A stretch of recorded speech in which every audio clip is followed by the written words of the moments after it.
Je vais vous parler ce matin des bonnes intentions. Et pour introduire le partage, on va regarder ensemble dans le livre des Chroniques, 1 Chronique au chapitre 13. Alors la lecture peut-être un petit peu longue, mais on ne va pas tout lire, on va lire quand même une grosse partie. Et on est dans ce moment où le roi David, après qu'il soit parvenu sur le trône, se disent, mais tiens, c'est dommage, l'arche de l'Alliance, elle n'est pas à Jérusalem. Alors on lit à partir du premier verset, David tint conseil avec les chefs de milliers et de centaines et avec tous les princes.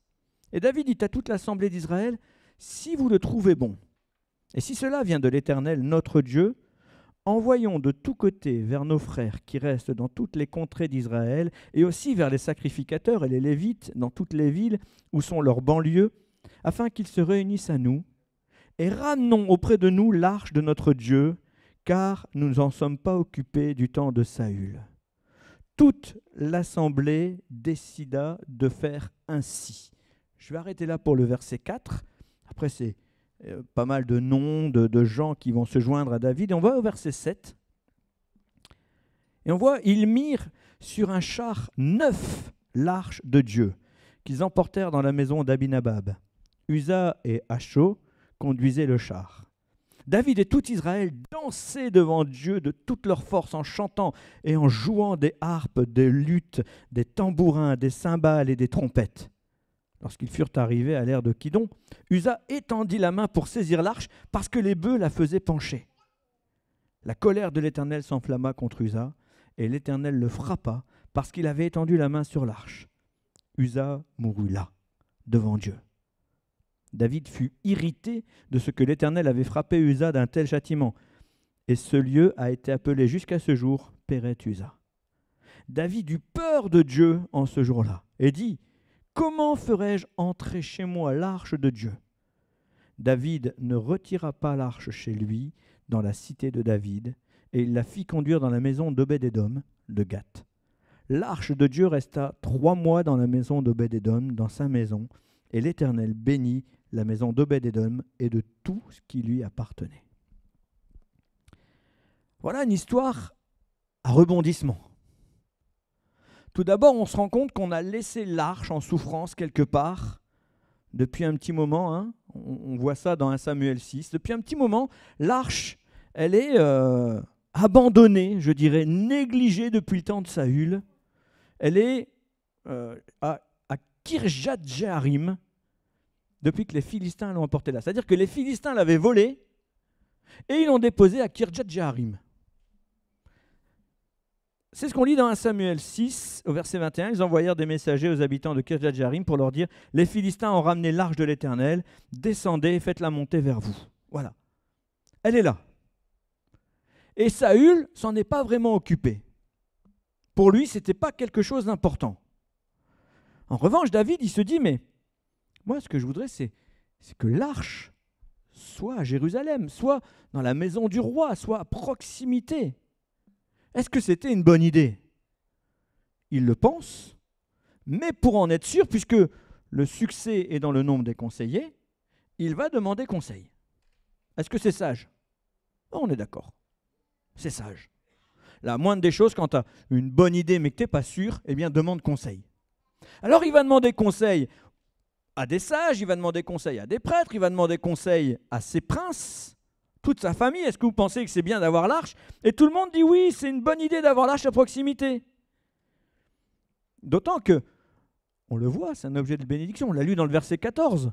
L'arche de Dieu reste à 3 mois dans la maison d'Obed-Édom, dans sa maison, et l'Éternel bénit la maison d'Obed-Édom et tout ce qui lui appartenait. C'est donc une bonne chose que d'avoir l'arche de l'Alliance. Mais qu'est-ce qui s'est passé? Pourquoi il y a eu un tel problème? David a pris conseil. C'est sage. Tout le monde pense que c'est une bonne idée. Toute l'assemblée a décidé de faire ainsi. Tous ensemble, on porte la responsabilité. On est au verset 4 de ce qu'on a lu. Tout va bien. David organise la louange. Il y a l'arche qui va se promener avec la louange de Dieu. C'est formidable. Les intentions sont excellentes. Tout va bien se passer. On voit qu'il organise le voyage Et l'arche va être traitée avec respect, elle va être posée sur un char tout neuf. Personne n'a jamais utilisé ce char avant. Tout va bien. Jusqu'au moment où l'arche, prête à tomber, un homme, Uza, décide d'empêcher l'arche de tomber et c'est lui qui tombe. Waouh! Waouh! Qu'est-ce qui se passe?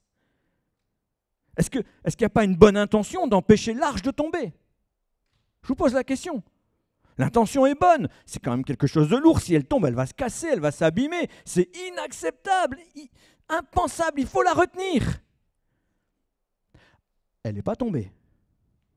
Mais lui, il est mort sur place. Il était où le problème? Dieu s'enflamme. La colère de Dieu monte. Est-ce que vous pensez que la colère de Dieu est montée à ce moment-là? En vérité, la colère de Dieu est montée bien avant. L'Éternel est en train de dire, ils font n'importe quoi. Les intentions sont bonnes. Le désir du cœur est bon. Mais ils font n'importe quoi. C'est la consternation dans tout le peuple. Ils terrassent Uza. Le pauvre meurt sur place. Et David est irrité. Il est en colère. Premièrement, il est en colère. C'est inadmissible. C'est quoi ce Dieu qui vient tuer mon ami? Alors qu'il a un bon sentiment, quoi. Il est en colère. Et tout de suite après, qu'est-ce qu'on voit? Il a peur. Il n'a pas la crainte de Dieu à ce moment-là. Il a peur de Dieu. Et même, il renonce à prendre l'arche chez lui en disant elle est dangereuse. Est-ce que David a raison? Ce n'est pas l'arche qui est dangereuse. Ce n'est pas le fait de posséder l'arche qui est dangereux. Ce qui est dangereux, c'est de désobéir à Dieu. Et on voit la différence entre avoir la crainte de Dieu et avoir la peur de Dieu. Quand tu as la crainte de Dieu, tu es dans l'obéissance. Quand tu perds l'obéissance, tu ne peux qu'avoir peur. Est-ce qu'on prend la nuance? La crainte de Dieu mène à l'obéissance. Je n'ai pas envie de lui désobéir. Je n'ai pas envie de le décevoir. Je fais attention à ce que je fais. En revanche, si j'oublie la crainte de Dieu et que je commence à faire ce que je veux et que je réalise que ce que je suis en train de faire ne lui plaît pas, là j'ai toutes les raisons d'avoir peur. Parce que Uza, le pauvre homme qui n'a rien demandé, qui est juste un serviteur de David, qui est là plein de bonne volonté, il est en train de conduire un bœuf. Il le tient et d'un seul coup il voit que le bœuf il tressaille un peu, il dit oh là là, l'arche. Boum. Oh. Est-ce que ça aurait pu être évité tout ça? Qu'est-ce qui s'est passé? Qu'est-ce qui a mis Dieu en colère? Pour le comprendre, il faut revenir à Nombre 4. Vous pouvez lire Nombre 4 du verset 2 au verset 15. On va lire que le verset 15. Mais vous allez voir que c'est quelque chose d'assez précis. Après que Aaron et ses fils auront achevé de couvrir le sanctuaire et tous les ustensiles du sanctuaire, les fils de Kehath viendront au départ du camp pour les porter. Mais ils ne toucheront point les choses saintes de peur qu'ils ne meurent. Telles sont les fonctions des porteurs imposées aux fils de Kehath dans la tente d'assignation. C'était la loi. Et David connaissait la loi. Selon Deutéronome 7,18, il était contraint de l'écrire. Il l'avait écrite. L'arche de l'alliance était équipée d'anneaux dans lesquels il fallait passer des rondins de bois et seuls des sacrificateurs des fils de Kehath pouvaient la porter. L'Éternel a dit, c'est comme ça et c'est pas autrement. Vous ne porterez pas les choses saintes sur le dos d'un bœuf. David le savait très bien, mais il a pensé qu'il pouvait faire comme il voulait parce qu'il était plein de bonnes intentions. Parce que la volonté était sympa, parce que tout le monde était d'accord, puisque la louange était là. Allons-y. Faisons ce que nous voulons. Est-ce que c'est ce que Dieu attend? Est-ce que Dieu n'est pas l'Éternel? Seigneur des seigneurs, le Dieu 3 fois saint, celui qui dit et la chose arrive. Vous ne toucherez pas les choses saintes de peur qu'il ne meure. Waouh! Eh bien, il est mort. Et effectivement, dans ces conditions, on a de raison d'avoir peur. Et David, qui avait écrit la loi, n'avait pas jugé important de prêter attention à cette ordonnance de Dieu. Alors vous allez me dire, on n'est plus sous la loi. On va y revenir dans quelques instants. Mais agir selon ton cœur, agir selon ta bonne volonté, ça ne suffit pas. Qu'est-ce que Dieu te demande? Voilà ce qui est important. Quelque temps plus tard, David va de nouveau apporter l'arche chez lui. Et voyons comment il a procédé. On est dans 1 Chronique, chapitre 15. On va lire quelques versets. Au verset 2, on dit « Alors David dit, l'arche de Dieu ne doit être portée que par les Lévites, car l'Éternel les a choisis pour porter l'arche de Dieu et pour en faire le service à toujours. » 1. Des Lévites. Au verset 12 et 13, il leur dit « Vous êtes les chefs de famille de Lévites, sanctifiez-vous, vous et vos frères, et faites monter à la place que je lui ai préparée l'arche de l'Éternel, du Dieu d'Israël. Parce que vous n'y étiez pas la première fois, l'Éternel notre Dieu nous a frappés, car nous n'avons pas cherché selon la loi. » Il a compris. Il sait pourquoi Uza est mort. Il sait que ce n'est pas la faute de Dieu. Il sait que c'est sa faute. Et encore une fois, il dit « vous n'y étiez pas », alors que quand il a concerté tout le monde, ils étaient d'accord. Il les avait interrogés, les chefs de tribu étaient interrogés. Ils auraient pu arriver, ils auraient pu venir, mais il ne les a pas sollicités. Le problème, ce n'est pas les Lévites. Le problème, c'est David. Il est le roi, il assume sa responsabilité. Vous n'y étiez pas, notre Dieu nous a frappés, car nous ne l'avons pas cherché selon la loi. Au verset 26, écoutez le verset 26. Ce fut avec l'assistance de Dieu que les Lévites portèrent l'arche de l'alliance de l'Éternel, et l'on sacrifia 7 taureaux et 7 béliers. Mes amis, quand nous faisons la volonté de Dieu, il y a l'assistance de Dieu. Et ça doit être un signe pour nous. Aujourd'hui, nous n'allons plus mourir parce que nous faisons selon notre bonne volonté, selon notre cœur, selon notre désir. On ne va plus mourir comme Uza. C'est terminé. Mais on n'aura pas l'assistance de Dieu. En revanche, quand on fait selon la volonté de Dieu, qu'est-ce qui se passe? L'œuvre de Dieu se fait parce qu'il est là. Il nous accompagne par sa puissance, par son assistance. L'arche de l'Alliance devait peser des tonnes. C'était du bois lourd, il y avait de l'or dessus. Et l'or, c'est lourd, hein? J'en ai jamais eu beaucoup, mais c'est lourd. J'en ai déjà tenu dans les mains. C'était il y a longtemps. Mais non, mais honnêtement, de vous à moi, c'est lourd. L'or, c'est lourd. Il y avait les chérubins, ils étaient en or. Il y avait du poids sur cette arche. Et là, les gars, ils devaient le porter sur les épaules. Mais avec l'assistance de Dieu, parce que ça montait, il pouvait aller monter jusqu'à Jérusalem. Avec l'assistance de Dieu, ils l'ont fait. Et dans la parole de Dieu, on voit d'autres personnages agir avec leurs bonnes intentions. Et très souvent, nos intentions sont bonnes.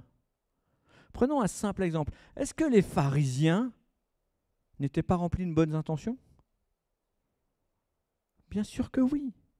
Selon leur tradition, selon leur religion, selon ce qu'ils avaient appris, tout ce qu'ils faisaient était rempli de bonnes intentions. C'est quoi cet homme qui dit qu'il est le Fils de Dieu? Pour qui il se prend?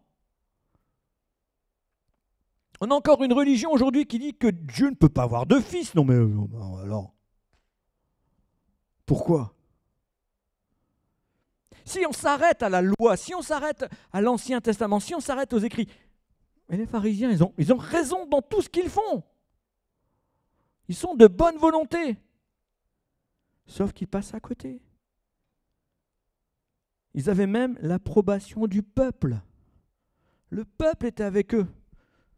Sinon, croyez bien qu'ils n'auraient pas bénéficié de l'influence qu'ils avaient.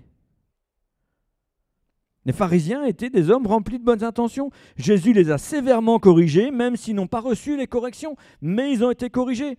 Est-ce qu'ils l'ont écouté? Ben non. La preuve en est, ils l'ont crucifié. C'est donc qu'ils ne l'ont pas écouté. Mais Dieu savait tout ça. Il fallait de toute manière que ça arrive. Donc finalement, je comprends bien une chose, c'est qu'il n'y a rien de tel que des religieux, entendez bien, il n'y a rien de tel que des religieux pour accomplir les mauvais plans de Dieu. Vous entendez ça? Vous voulez qu'un mauvais plan de Dieu arrive? Adressez-vous à des religieux. Vous voulez qu'un bon plan de Dieu arrive? Adressez-vous à l'Éternel. Alors oui, ils l'ont mis sur une croix, ils ne l'ont pas écouté. Et à la mort de Jésus, même, on peut se demander, finalement, qui l'avait vraiment écouté? Est-ce que sa mission, ce n'est pas un échec?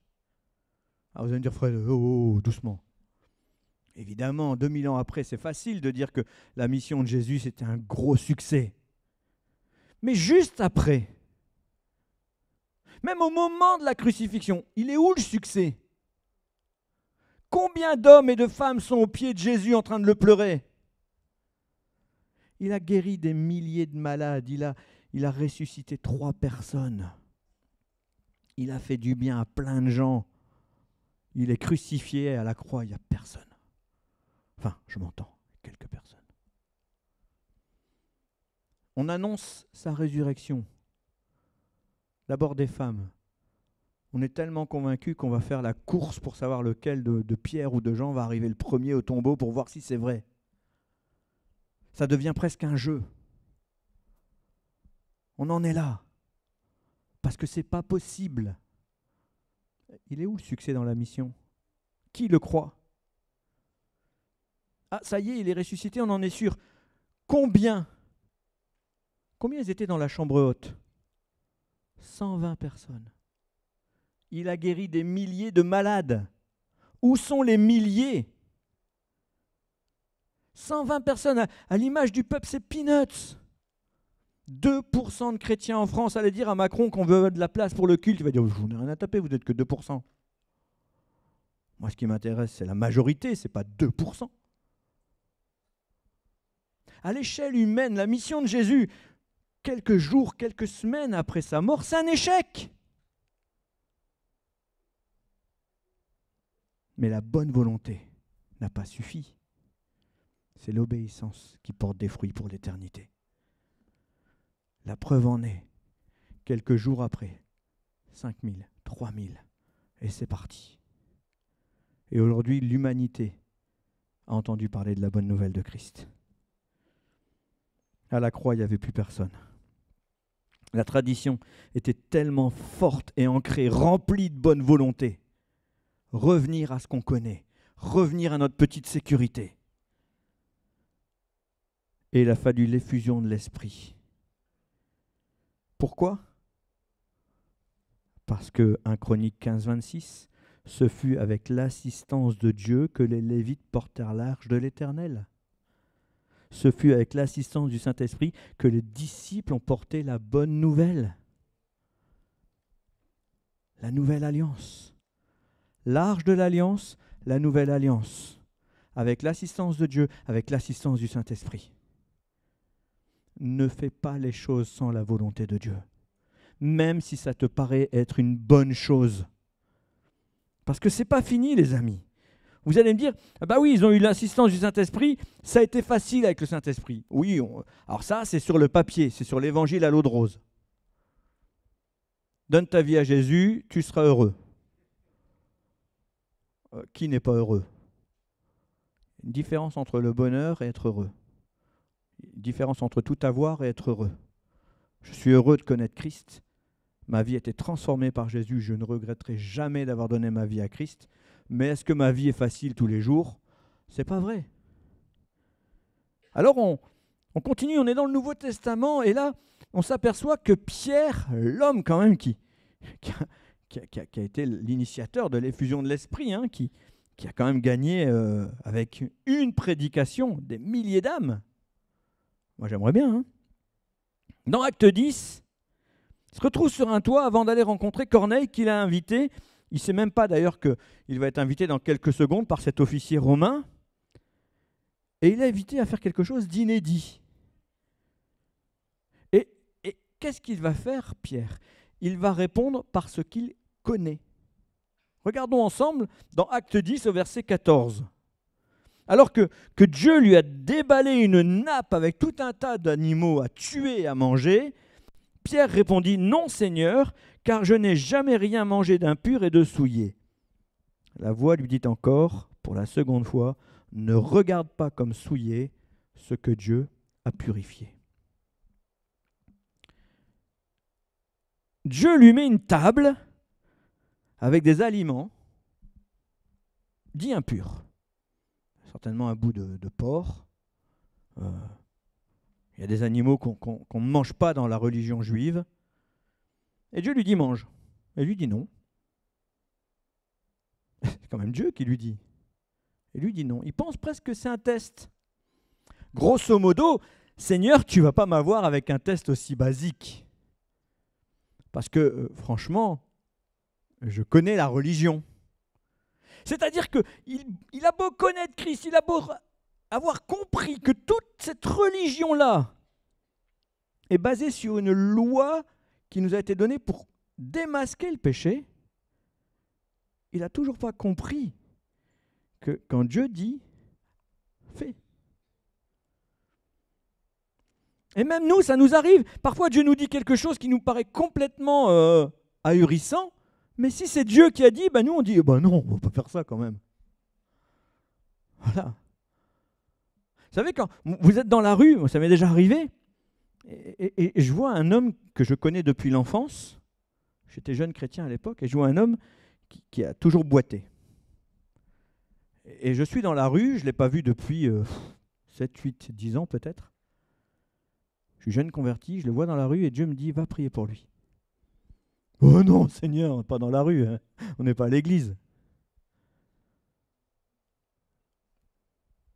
Ben, ça peut faire rire peut-être aujourd'hui, mais je peux vous dire qu'à l'époque, je me sentais mal parce que j'avais le sentiment que j'aurais pu déplacer des montagnes avec la foi et quand il a fallu exécuter, je me suis dit, Seigneur, non, je ne vais pas. D'ailleurs, il ne va pas se souvenir de moi. Peu importe qu'il se souvienne de toi, Fred. L'essentiel, c'est qu'il se souvienne de moi. J'en ai rien à faire qu'il se souvienne de toi. Ouais, mais s'il se souvient de moi, il va dire la honte. Mais j'en ai rien à faire qu'il se souvienne de toi. Fred, il boite depuis l'enfance. Va prier pour lui. Et pendant que je négociais avec Dieu, ben forcément, il est parti. Et je peux vous dire qu'après, j'ai regretté. Mais pourquoi? Parce que dans ma bonne intention, je vais même vous dire l'argument que j'ai dit à Dieu, j'ai dit, ouais, mais imagine, Seigneur, il n'est pas guéri, il a honte pour toi.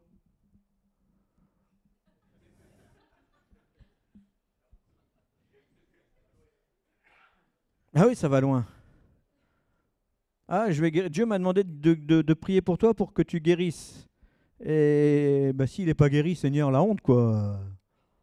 Parce que moi, même s'il m'a oublié, toi, il va savoir que tu ne l'as pas guéri, quoi. C'est quoi ces arguments à 2 balles? Les bonnes intentions, vous savez? Ah non, parce que si ça ne marche pas, envoie quelqu'un qui a un don de guérison, Seigneur. Et je suis peut-être passé à côté ce jour-là. Mais j'ai pris la leçon. Ne regarde pas comme souillé ce que Dieu a purifié. Ça devait être surprenant pour Pierre de vivre ça. Même Jésus ne lui a pas demandé d'abandonner sa religion. À aucun moment Jésus n'a dit oublie le judaïsme, oublie la loi. À aucun moment Jésus a fait ça. Mais il l'avait quand même mis en garde de ne pas laisser la tradition prendre le dessus sur toutes ces choses, sur tous les enseignements qu'il avait donnés. C'est cette religion qui a tout remis en cause, qui a crucifié Jésus. Finalement, il fallait sortir de toutes ces traditions. Mes amis, les bonnes intentions ne font pas la volonté de Dieu. Parce que finalement, la seule chose qui fasse la volonté de Dieu, c'est l'obéissance à sa parole, à sa voix, à son cœur pour l'humanité. 2 Corinthiens 3,6 nous dit « Il nous a aussi rendus capables d'être ministres d'une nouvelle alliance, non de la lettre, mais de l'esprit. Car la lettre tue, mais l'esprit vivifie. » Si nous arrivons devant les uns et les autres, devant les femmes, devant les enfants, remplis de la connaissance de la parole de Dieu et qu'on les assaille de versets pour manipuler, la lettre tue. Elle nous éloigne de la volonté de Dieu. Mais quand on laisse l'Esprit de Dieu venir nous montrer à quel point ces choses sont formidables, à quel point les conseils de Dieu sont les conseils d'un Père bienveillant et aimant, à quel point ces choses ne sont pas là pour nous mettre un joug sur les épaules, mais au contraire pour nous libérer, alors la parole vivifie. Vous savez, c'est la fameuse blague où on dit que un homme voulait se pendre, alors il est allé se pendre et la corde a cassé. Et il est venu, il a ouvert la Bible, il a cherché un réconfort, il a vu « Va et repens-toi ». C'est là où la parole tue. Quel est l'esprit derrière? Il est où l'esprit de Dieu? Qu'est-ce que Dieu veut te dire quand il t'interpelle à propos de quelque chose? Ne cherche pas la bonne intention. Est-ce que faire monter l'arche à Jérusalem, c'était une bonne chose? Oui. Est-ce que le faire avec les moyens du bord était une bonne chose? Non. Dieu avait dit, faites comme ça. Et nous avons instrumentalisé toutes ces choses que Jésus nous a données. On en a fait une belle religion, le christianisme. Et puis au départ, ça roulait bien. Et puis, après 100 ans, 200 ans, une personne est venue puis a commencé à dire « Ah oui, mais là, on a peut-être oublié cette petite règle. Là, on a peut-être oublié cette petite personne. » Puis vous savez, la mère de Jésus, c'est quand même pas n'importe qui. On peut peut-être inventer des choses qui la glorifieraient un petit peu. Parce que cette femme, quand même, vous savez, moi j'aime beaucoup ma mère. Vous imaginez Jésus, comment il devait aimer sa mère? Ah ben oui, tiens, on va écrire des trucs sur Marie. Peu importe que ce soit vrai ou que ce soit faux. Et puis après, vous savez, l'apôtre Paul, il a quand même dit ça à propos des femmes. Ah ouais? Ah ben ça nous arrange bien, nous, que la femme se taise dans l'église. Allons dire aux femmes de se taire dans l'église. On prend la parole et boum, un bon petit joug. Taisez-vous, mesdames. Puis mettez le voile là un petit peu. Cachez-vous la tête là. C'est honteux. On n'a pas besoin de voir vos cheveux là, ça suffit. Vous êtes des tentatrices. Le problème, il est où? Chez les cheveux de la femme ou dans le cœur de l'homme? Et on met des jougs comme ça. On prend la parole de Dieu et on met des jougs parce que la parole tue. Mais l'esprit vivifie. Que ce soit l'esprit de Dieu qui vienne nous enlever toutes ces fausses bonnes intentions. Que ce soit l'Esprit de Dieu qui vienne motiver nos cœurs et pas seulement ces choses manipulatrices. Analysons ce que Dieu veut nous dire et comment on peut mettre ça en application dans notre vie de tous les jours. Parce qu'il est là, l'Évangile. Un jour, j'ai même choqué mon auditoire parce que je leur ai dit qu'ils devaient arrêter de prier pour tous les malades. Je disais que les prières globales étaient inutiles. Ouais, Seigneur, guéris tous les malades. Est-ce que ce n'est pas une bonne intention? Ah oui, on aimerait bien que tous les malades soient guéris. Mais au-delà que tous les malades soient guéris, ce que j'aimerais, c'est que tous les malades rendent gloire à Dieu. Or, s'il guérit tous les malades sans même qu'ils sachent que c'est lui qui les a guéris, Elle est où la gloire ? Et donc, je me souviens même, quand j'avais dit ça, quelqu'un est venu me voir et m'a répondu par 2 Timothée 1, verset 2, « J'exhorte donc ». Ah, quand ça commence comme ça, quand tu veux reprendre un pasteur, tu prends la parole de Dieu, tu commences par « J'exhorte donc ». Écoute Fred, c'est pour toi.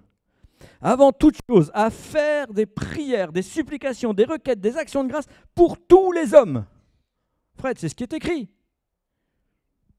Ah ouais, c'est ce qui est écrit. Dans ce cas-là, si je prends la parole qui tue, ah ben, continuez de faire des prières comme ça. Mais moi, je prends la parole qui vivifie, l'esprit qui vivifie. Et qu'est-ce que je comprends ? Ben, je comprends que quand l'apôtre Paul écrit à Timothée, il a bien conscience que cet homme vit dans un environnement où il est un petit peu quand même pieds et poings liés parce qu'il est jeune. Vous savez, on l'a méprisé parce qu'il était jeune. Et donc, on essaye de lui dire ce qu'il doit faire. Pour lui, tu peux prier, pour lui, tu ne peux pas prier. Pour lui qui est juif, tu peux prier parce que Dieu va l'exaucer. Pour le païen, non, tu ne pries pas pour le païen, il n'a qu'à venir à Dieu.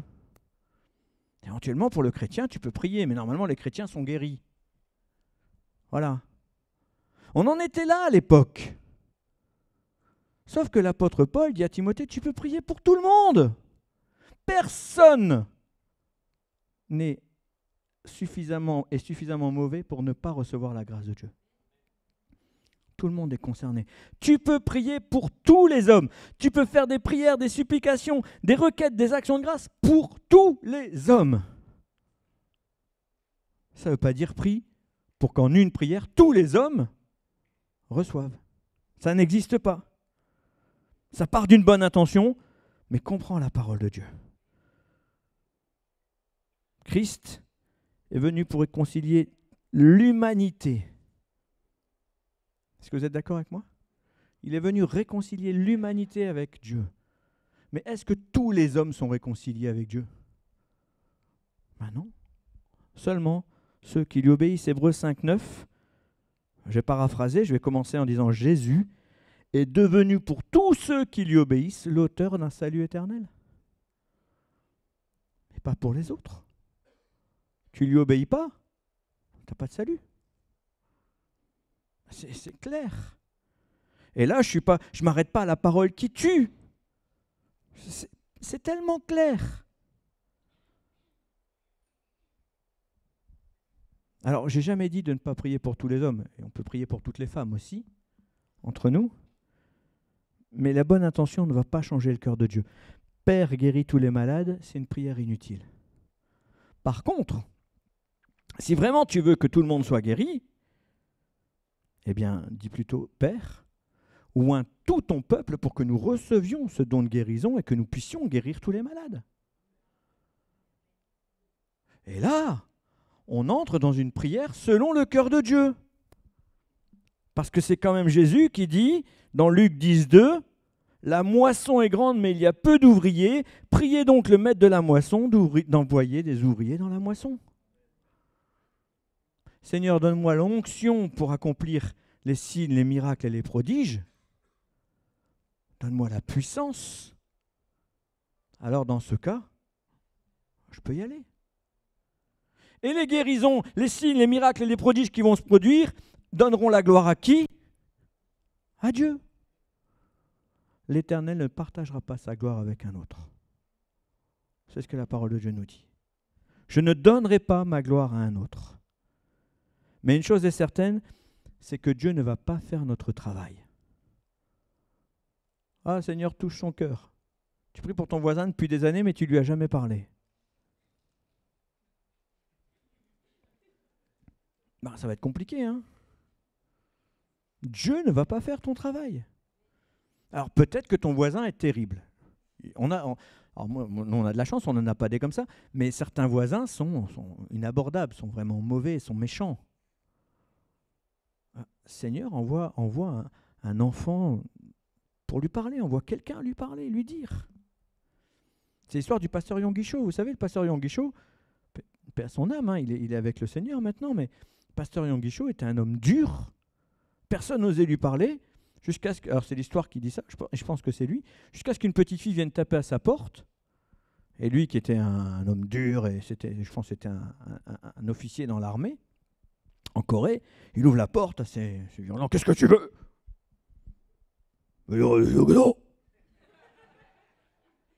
Alors, je l'avais traduit d'abord en français, puis là je vous l'ai fait dans la version originale. Et la petite fille de lui dire, je suis venu vous parler de Dieu. Voilà, toute petite. Oh, j'ai pas le temps pour ces broutilles, patati, patata. Et elle a dit quelque chose, et puis elle a dit, rentre. Et c'est devenu le pasteur de l'une des plus grosses églises du monde.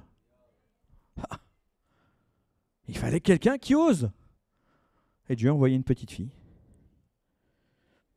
Mais recevons que nos bonnes intentions ne suffisent pas.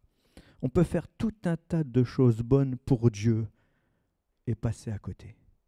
Et moi, ce passage dans l'évangile de Matthieu, au chapitre 7, à partir du verset 21, me glace toujours. Et on va le reprendre ensemble parce que je pense qu'on ne le lira jamais assez. Et peut-être que vous en avez marre de m'entendre le dire, mais je vais le reciter. Parce que ce verset doit nous tenir en alerte pour avoir la crainte de Dieu. Ceux qui me disent « Seigneur, Seigneur » n'entreront pas tous dans le royaume des cieux, mais celui-là seul qui fait la volonté de mon Père qui est dans les cieux. Bon, jusque-là, c'est clair. Mais le verset suivant. Plusieurs me diront en ce jour-là « Seigneur, Seigneur, n'avons-nous pas prophétisé par ton nom? N'avons-nous pas chassé des démons par ton nom? N'avons-nous pas fait beaucoup de miracles par ton nom ?» Qui rêve ici de chasser des démons, de faire des miracles, de prophétiser? Qui rêve de ça ici? Moi, je rêve de ça. Et nous le faisons. Et nous le faisons. Nous prophétisons. Nous chassons les démons. Et nous faisons des miracles. Waouh, ces hommes-là, mais ils sont tout puissants. Et ils sont forts, ils sont pleins de bonnes intentions. Regardez ce qu'ils font, ils prophétisent au nom de Jésus, ils font des miracles au nom de Jésus, il se passe des choses au nom de Jésus. Et je leur dirai ouvertement, je ne vous ai jamais connus, retirez-vous de moi, vous qui commettez l'iniquité. L'iniquité, c'est tout ce qui n'est pas équitable, tout ce qui est mauvais, tout ce qui n'est pas bon. Tout ce qui n'est pas équitable, c'est finalement quand on a fait les choses pour notre propre profit et pas pour l'œuvre de Dieu. C'est-à-dire que j'ai guéri des malades, j'ai prophétisé, j'ai fait des miracles, j'ai chassé des démons, mais j'en ai tiré un bel intérêt personnel. Dieu a été glorifié, j'ai partagé ma gloire avec Dieu. Alors que ce n'est pas ça la volonté de Dieu. Jean 17,10, dans la prière sacerdotale, Jésus dit « Tout ce qui est à moi est à toi, tout ce qui est à toi est à moi, et je suis glorifié en eux. » C'est lui qui partage sa gloire avec nous, ce n'est pas nous qui partageons notre gloire avec lui. D'abord, je fais pour la gloire de Dieu, et s'il veut qu'il y ait une quelconque miette de gloire pour moi, gloire à Dieu, mais pas gloire à moi. Et là, souvent c'est un peu le problème, encore une fois, de la religion, c'est qu'on fait les choses.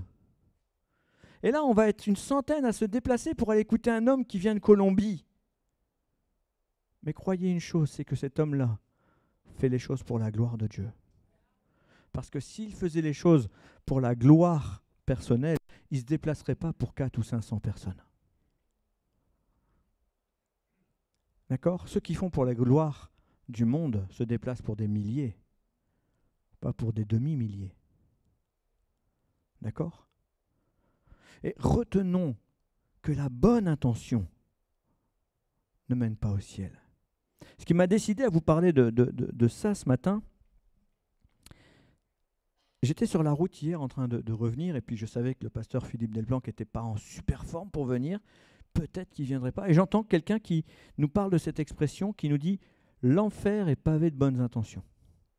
Et il commence dans une explication un peu ridicule. Ça veut dire quoi, l'enfer est pavé de bonnes intentions?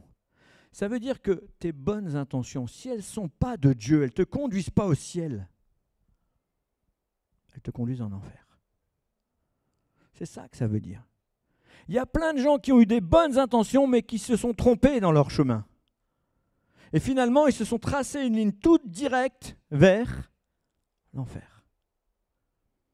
Parce que remplis de leurs bonnes intentions, ils ont cru que c'était suffisant. Oh cette année, je vais aller faire un chemin de croix. Cette année, je vais me faire un Saint-Jacques de Compostelle. Peu importe que j'ai trompé ma femme, peu importe que j'ai fraudé le fisc. Cette année, je vais aller porter une statue, vous savez, aux Sainte Marie de la Mer. Ah, je vais me défoncer les épaules, mais pour Dieu, ça vaut le coup. Il n'y en a rien à faire, Dieu. Tu es rempli de bonnes intentions, mais ton chemin, il te mène en enfer. Est-ce que Dieu t'a demandé de faire Saint-Jacques de Compostelle? Est-ce que Dieu t'a demandé de faire un chemin de croix? Est-ce que Dieu t'a demandé de porter une statue? Est-ce que Dieu même m'a demandé ce matin de vous dire ce que je suis en train de vous dire? Ou est-ce que je suis juste en train de tenir un micro et de tenir devant vous par fierté parce que je suis votre pasteur? Vanité des vanités, poursuite du vent. J'ai la crainte de Dieu. Si je me permets de dire ce que je veux, alors j'ai toutes les raisons de passer de la crainte à la peur. Mais je refuse d'avoir peur de Dieu parce qu'il est juste. Il sonde mon cœur et il voit que je ne me contente pas des bonnes volontés. J'essaye tant bien que mal de soumettre ma vie à sa volonté. Et oui, c'est compliqué. Lors de notre retraite pastorale, on a évoqué les choses qui aujourd'hui éloignent les gens de l'Église. Et on évoquait notamment une chose qui est paradoxalement quand même concrète, c'est que vivre une foi chrétienne, ça demande des efforts. Ça implique un engagement. Tout le monde n'est pas prêt à se lever le dimanche matin pour être à 10h ici. Il y a des gens qui disent « moi je bosse toute la semaine, le dimanche matin, je sais, j'avais cet argument-là avant. Moi j'avais dit invitez-moi un soir, je viendrai, mais le dimanche matin, c'est pas la peine. » Ah oui. Il y a des gens pour qui, mais tu te rends compte, toi, de donner un peu d'argent à l'église, je préfère m'acheter une frite. Je préfère faire un McDo. Je préfère même donner un McDo à un clochard. Les bonnes intentions qui ne touchent pas le cœur de Dieu. Tu t'achètes une bonne conduite parce que tu donnes une pièce à un clochard. Ça ne marche pas comme ça. Et même une personne à qui quelqu'un avait proposé, elle se plaignait, elle avait mal, elle avait des douleurs dans son corps. Et une sœur en Christ, en région parisienne, va voir cette femme, sa collègue, elle lui dit, si tu veux, viens, on va prier pour toi. T'as qu'à venir un dimanche à l'église, il y a des gens qui prient pour les malades, etc. Viens, ou même si tu veux, je les appelle, et puis ils viendront. Et une de ses autres collègues est allée la voir en disant, écoute, moi ce que je te propose, c'est un voyage astral. On va faire quelque chose d'ésotérique, un peu mystique. Ah c'est beaucoup plus sympa l'ésotérisme et le mysticisme que la vie de prière. Vous vous rendez compte, prier, c'est démodé. Je ne sais pas où est-ce qu'elle est arrivée avec son voyage astral, mais elle n'est pas guérie. Vous savez, on a tendance à chercher le cool, à chercher à faire plaisir. Est-ce que vous pensez que Usa n'avait pas envie de faire plaisir en rattrapant l'arche? Il avait envie de faire plaisir à tout Jérusalem, à tout Israël, parce que si l'arche était cassée, c'était un drame. Mais si l'arche, dès le départ, avait été portée par les Lévites, jamais elle serait tombée. La première chose qui doit nous motiver, c'est l'amour de Dieu et notre amour pour Dieu. Tu aimeras le Seigneur ton Dieu de toute ta force, de toute ton âme, de toute ta pensée. Et quand je dis notre amour pour Dieu, entendez bien que je ne dis pas notre amour pour l'œuvre de Dieu. Je ne parle pas de notre amour pour l'Église. Je ne parle pas même de notre amour pour les âmes. Ce n'est pas ça qui doit nous motiver. Vous savez pourquoi? Parce que l'œuvre de Dieu, parce que l'Église, parce que les âmes peuvent vous décevoir. Et si jamais vous n'y arrivez pas, vous allez craquer. Mais si ce qui vous motive, c'est votre amour pour Dieu, vous ne serez jamais déçus. Parce que Dieu, jamais il ne vous décevra. Les âmes peuvent vous décevoir. Votre pasteur peut vous décevoir. J'en ai déjà déçu ici. Et je vous remercie d'être encore là. Mais Dieu ne vous décevra jamais. Si votre motivation, c'est autre chose que l'amour pour Dieu, alors vous êtes dans les bonnes intentions pour faire plaisir aux hommes. Mais que Dieu soit le centre de votre préoccupation.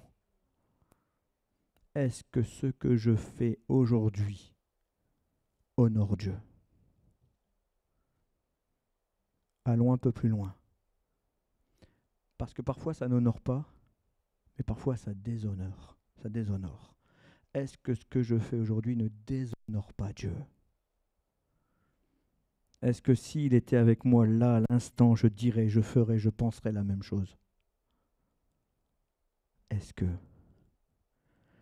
cultivons la crainte de Dieu, c'est-à-dire l'envie de ne pas le décevoir. Bannissons la peur. Il ne veut pas nous terrasser. Il veut nous bénir. Est-ce qu'on est conscient de ça? Dieu veut nous bénir. C'est un petit peu faible. Dites à votre voisin, Dieu veut te bénir. Réveillez-vous un peu. Dites-le encore, Dieu veut te bénir. Et pour ça, eh bien, dans sa présence, ne fais pas n'importe quoi. Non mais c'est bon, une fois que vous l'avez dit, une fois, deux fois... ouais, toujours il insiste, non mais toi aussi, mais toi. Ouais, mais moi aussi. Accepte. Mais est-ce que vous avez entendu ce que je vous ai dit après? Dieu veut nous bénir, mais ce n'est pas pour autant que nous devons faire n'importe quoi. Son désir, c'est de nous bénir, mais il ne va pas nous accompagner dans nos folies. Il ne va pas nous accompagner dans nos erreurs. Il ne va pas nous accompagner dans les bonnes intentions, surtout si on fait n'importe quoi. Notre Dieu est majestueux. Il est saint. Il est parfait. Et Uza a payé très cher l'insouciance du peuple et même du roi en particulier. Et on pourrait être tenté de se dire, bah oui, mais nous on est sous la grâce, ça n'a plus vraiment d'importance. Mais souvenons-nous de Matthieu 7. Ce ne sont pas tous ceux qui me disent Seigneur, Seigneur, mais celui-là seul qui fait la volonté de mon Père qui est dans les cieux. La foi chrétienne n'est pas un gage. La religion est à bannir, mais la foi chrétienne n'est pas un gage. L'obéissance est un gage. Ah ouais, mais c'est lourd. Non, c'est pas lourd. Mon fardeau est doux et léger. Quand tu obéis, c'est doux et léger. C'est beaucoup moins lourd qu'un fardeau humain. C'est beaucoup moins lourd qu'une bonne intention. C'est moins lourd qu'une statue sur l'épaule. C'est moins lourd qu'un chemin de croix. Parce que quand il y a la volonté de Dieu, on en revient à 1 Chronique 15, 26. C'est avec l'assistance de Dieu qu'on fait les choses. Amen. Est-ce qu'on peut prendre quelques instants pour prier et demander à Dieu d'éloigner ses bonnes volontés, mais nous recentrer sur son désir pour nous.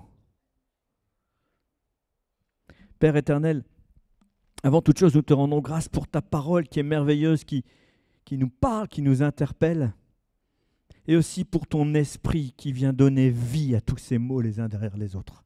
Seigneur, nous ne voulons pas nous centrer sur une parole qui tue, mais au contraire, nous voulons nous centrer sur ton esprit qui nous vivifie au travers de ta parole. Seigneur, ta parole nous interpelle et nous montre combien dans ta puissance, dans ta grandeur, eh bien, ton amour est venu nous chercher. Et nous montre aussi que, malgré tout, pour nous approcher de toi, eh bien, il n'y a qu'un seul chemin. Ce chemin, c'est Jésus. Seigneur, tu nous as donné là un cadeau extraordinaire, un rédempteur formidable, que nous adorons au même titre que toi, le roi des rois, le Seigneur des seigneurs. Père, Fils, Saint-Esprit, nous t'adorons pour qui tu es. Et parce que tu as payé un tel prix, nous ne voulons pas nous approcher de toi comme on se rapprocherait de n'importe qui d'autre. Nous voulons au contraire nous approcher de toi avec la crainte dans nos cœurs, ne pas te décevoir. Aide-nous, Seigneur, à discerner les choses qui te font plaisir. Aide-nous à exclure les choses qui te déplaisent.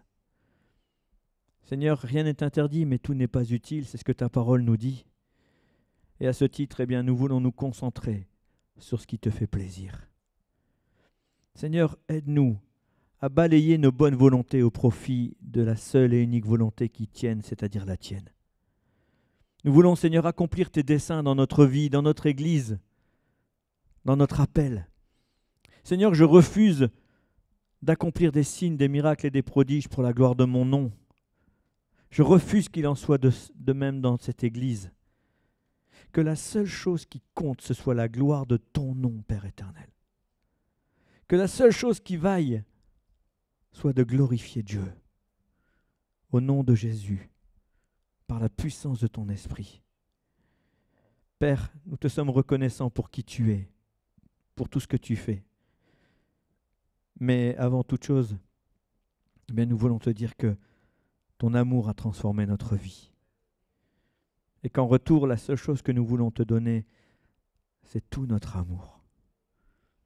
Apprends-nous à marcher en fonction de qui tu es et non pas de nos bonnes intentions. Au nom de Jésus.